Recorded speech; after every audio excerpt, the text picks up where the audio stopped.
Hey guys, welcome back to my channel. আশা করি তোমরা সবাই ভীষণ ভীষণ ভালো আছো, সুস্থ আছো, সাবধানে আছো।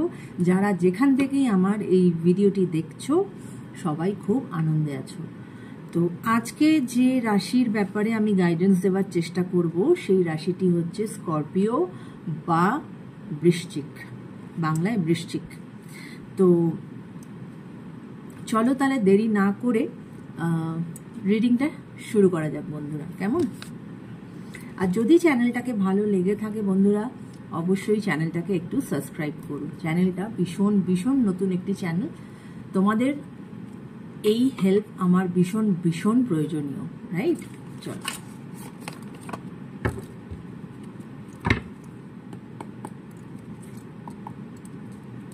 Thank you universe, thank you angels, thank you. Please আমাকে গাইড করো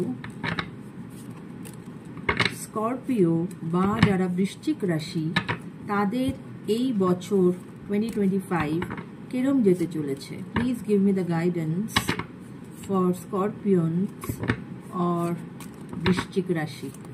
প্লিজ আমাকে তোমরা গাইড করো। Thank you, thank you, thank you universe, thank you, thank you.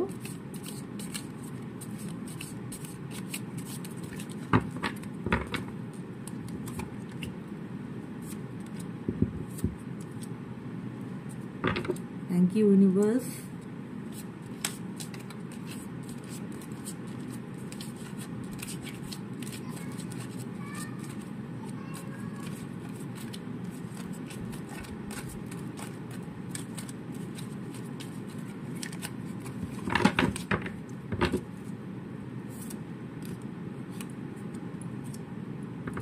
ওকে, তো আমার 6টা কার্ড নেওয়া হয়ে গেছে, যেটা আমি সবসময়ই নিয়ে থাকি। আমি 6টা কার্ড নেই, তো চলো দেখা যাক।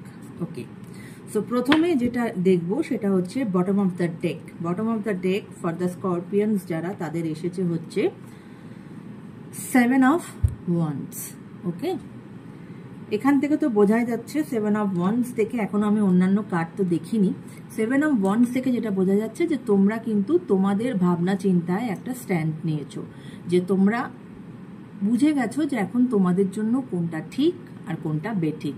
তো যেটা তোমাদের জন্য ঠিক সেই স্ট্যান্ডটা তোমরা নিয়েছো, এবং যার ফলে হয়তো অনেক বাধা বিপত্তি নর্মালি আসে যখন আমরা কিছু একটা ফিক্স করি যে না আমি এই পথেই যাব, তখন সেখানে অনেক সময় বাধা বিপত্তি আসতে পারে, কিন্তু তোমরা you are ready to face those challenges and move forward. Okay, চলো অন্যান্য কার্ড কি এসেছে দেখে নেই।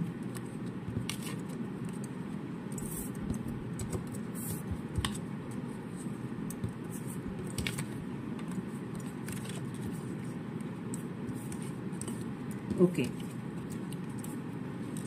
প্রথমে কার্ড কি কি এসেছে একটু বলে দিই, তারপরে আমি বলছি। S of pentacles, 9 of cups, 2 of wands,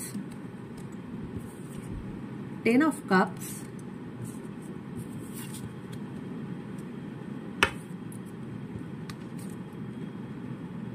8 of cups and the hangman. তো প্রথমে তো এস অফ পেন্টিকলস, অবশ্যই এখানে তোমাদের এই বছর কিছু নতুন বিগিনিং হতে চলেছে।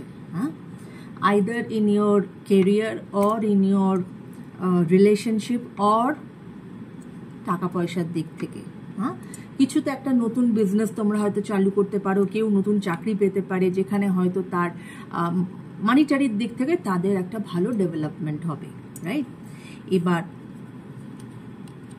9 অফ ওয়ান্ডস যেটা, না সরি 9 অফ কাপস যেটা আমাকে বলছে যে তোমাদের না, বা 10 অফ কাপস, দুটোই এসেছে, 9 of cups and 10 of cups, যে তোমরা যদি, যে তার জন্যই কিন্তু এই যে তোমাদের যে প্রথমেই বললাম যে বটম অফ দ্য ডেক এসেছে 7 অফ ওয়ান্ডস, যে তোমরা তোমাদের ভাবনা চিন্তায় এখন দৃঢ় হয়েছো এবং তোমরা বুঝতে শিখেছো যে কোনটা তোমাদের জন্য ঠিক এবং কোনটা তোমাদের জন্য বেঠিক।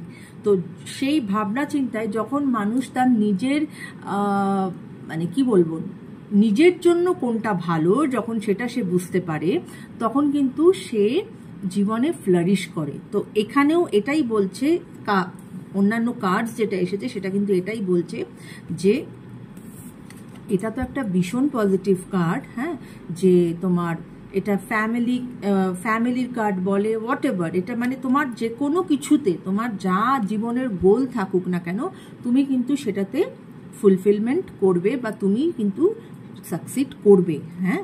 কারণ ইমোশনালি ফুলফিলমেন্ট তোমার এই বছর কিন্তু হবে, সেটা যে দিক দিয়েই হোক না কেন, ইমোশনালি ফুলফিলমেন্ট তোমার হতে চলেছে।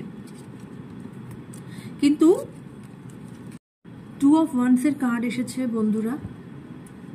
2 of Wands এটাই সিগনিফাইজ করে যে তোমরা যে ভাবনা চিন্তাটা করেছো বা যেটা ভেবে নিয়েছো যে এটাই তোমাদের জন্য ঠিক, তোমরা সেই পথেই এগোতে চাও, এটা কিন্তু আরও একটুখানি তোমাকে জাস্টিফাই করে দেয় যে হ্যাঁ তোমার ডিসিশন ঠিক, তুমি নতুন পদক্ষেপ নিতে পারো এবং you are on the right path, হ্যাঁ।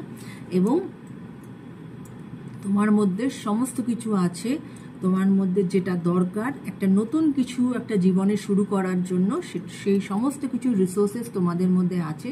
সো তোমরা জীবনে এগিয়ে চলো, রাইট। কাপস এসেছে, 8 of কাপস এসেছে। এখানে কিন্তু একটা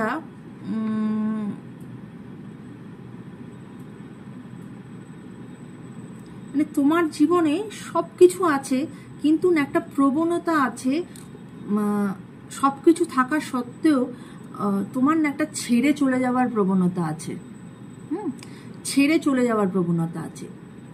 তো এটা আমি একটু ক্ল্যারিফাই করব যে কেন এই কার্ডটা এসেছে এবং হ্যাংম্যানের কার্ডটাও বা কেন এখানে এসেছে। হ্যাঁ, আমার মনে হয় এখানে হ্যাংম্যানের কার্ডটা এই জন্যই এসেছে যে যেহেতু তুমি তোমার ভাবনা চিন্তার যেটা দেখাচ্ছে যে পরিবর্তন আসতে চলেছে বা অলরেডি এসে গেছে, সেখানে তুমি এখনো যদি কনফিউজ থাকো, এখানে বলা হচ্ছে যে তুমি অন্য কারোর সাহায্য নাও এবং একটু হলেও মানে ধীর স্থিরভাবে চলো, খুব ফাস্ট এগিয়েও না। এবং তোমার অনেক সময় হয় না, সেটা বিজনেসের ক্ষেত্রে বলো, তোমার রিলেশনশিপের ক্ষেত্রে বলো, যে তোমার যে চিন্তাধারা সেটা ধরো তুমি যেভাবে সবসময় ভাবছো সেটা সেইভাবে না ভেবে যদি একটু ঘুরিয়ে যদি তুমি ভাবার চেষ্টা করো, হ্যাঁ, বা যদি একটু অন্যরকমভাবে ভাবার চেষ্টা করো, তাতে কিন্তু অনেক সময় লাভবান হওয়া যায়। তো হ্যাংম্যান সেটাই বলে যে তুমি তোমার চিন্তা ভাবনাকে একটু পরিবর্তন করো, যদি তুমি পরিবর্তন করো তাহলে কিন্তু তোমার সব রকম ফুলফিলমেন্ট আসতে চলেছে। এবং তাড়াহুড়ো করো না, ধীরে সুস্থে, তাহলে কিন্তু তুমি খুব ভালো রকমভাবে তোমার ইমোশনাল ফুলফিলমেন্ট এই বছর হতে চলেছে, নতুন বিগিনিং হতে চলেছে। যে কোনো জায়গায় দরকার হলে কারোর হেল্প নাও, পার্টনারশিপ করো, হোয়াট এভার। এবং অবশ্যই বটম অফ দ্য ডেক তো এটাই দেখাচ্ছে যে তুমি তোমার ভাবনা চিন্তায় স্ট্যান্ড নিয়েছো, হতে পারে হয়তো তোমরা এখনো পর্যন্ত নিয়ে উঠতে পারোনি, হয়তো নিতে চলেছো, সেটাও হতে পারে। কিন্তু যেটাই নেবে না কেন একটু বুঝে শুনে ধীর স্থিরভাবে এগোবে। এবার আমি জাস্ট এইটা একটু ক্ল্যারিফাই করতে চাই যে clarify 8 of Cups. Universe, angel, please clarify 8 of Cups. Please clarify koro 8 of Cups.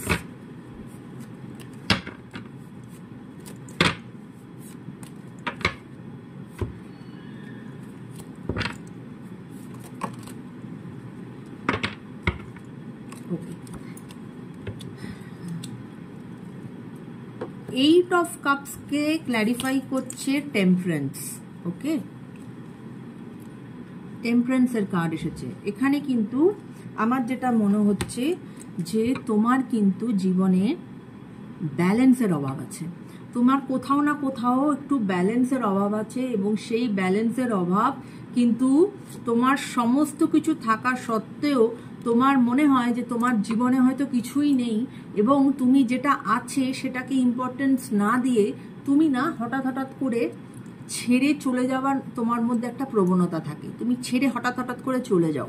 হ্যাঁ, এই জন্যই হয়তো হ্যাংম্যানের কার্ড এসেছে যে ধীরে বন্ধু, ধীরে ধীরে ধীরে সুস্থে যে স্ট্যান্ডটা জীবনের জন্য নিচ্ছ সেটাকে ধীরে সুস্থে একটু অন্যরকম ভাবনা চিন্তা করো, করে এগো, দরকার হলে কারোর সাহায্য নাও, হ্যাঁ, পার্টনারশিপ করো কারোর সাথে, তাহলে কিন্তু তুমি জীবনে ফুলফিলমেন্ট পাবে, তাহলে কিন্তু তুমি জীবনে ফুলফিলমেন্ট পেতে চলেছো। হ্যাঁ, তো এই হচ্ছে আজকে ফর দ্য স্করপিয়ন যারা, তাদের রিডিং। আশা করি তোমাদের এই গাইডেন্স নিশ্চয়ই কাজে আসবে, এবং যদি কাজে এসে থাকে আমাকে কমেন্ট করো বন্ধুরা। যদি রিডিং ভালো লেগে থাকে কমেন্ট করো, তোমাদের কমেন্টের অপেক্ষায় আমি সব সময় বসে থাকি। তো এবং অবশ্যই চ্যানেলটাকে একটু সাবস্ক্রাইব করো বন্ধুরা। So take care guys, bye by.